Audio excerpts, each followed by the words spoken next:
Hello, everyone.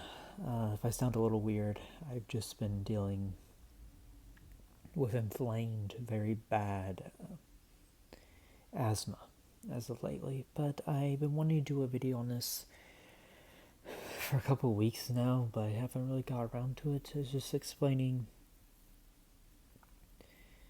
my beef with the papacy, because I think I should kind of explain that.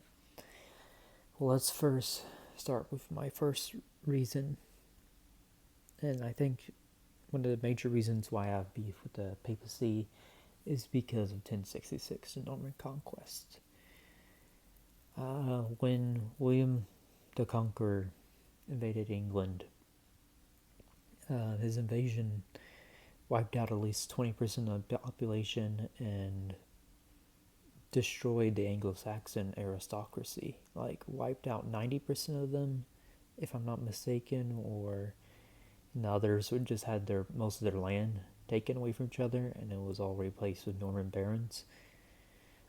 Most of the Anglo-Saxon clergy was wiped out as well, right? So it is all in William the Conqueror. One of his standards that was flying that day was the papal coat of arms, because he had the support of the Pope. Because the Pope was trying to enforce his control. The papacy was trying to force their control over the Anglo-Saxon Catholic Church. So they were using the Normans in order to do that. Now, don't get me wrong, I'm not one of those people who hates all the kings that come after the Norman Conquest. Like, I like some of the Plantagenets, I like some of the Tudors, right? But just, it is my belief that so many of the problems that have came into the Anglosphere stems from 1066. You know? Rather, it's like, I feel like had 1066 not happened, I don't think the Reformation may not have happened. I think England may have remained Catholic. And what else? And I don't think Freemasonry would have come about. I don't think the just evil classism that you read about that exists in the English speaking world, I don't think that would have existed either. And that's not to say, Anglo-Saxon England was some egalitarian socialistic paradise. It wasn't, but it wasn't feudalism either. And yes, it was very hierarchical.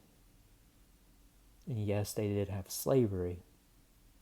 But you had the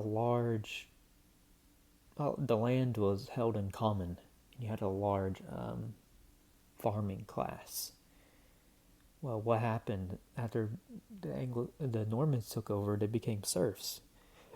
So I think this foreign elite coming in, replacing the last one and becoming the ruling elite, I think it's the origins of where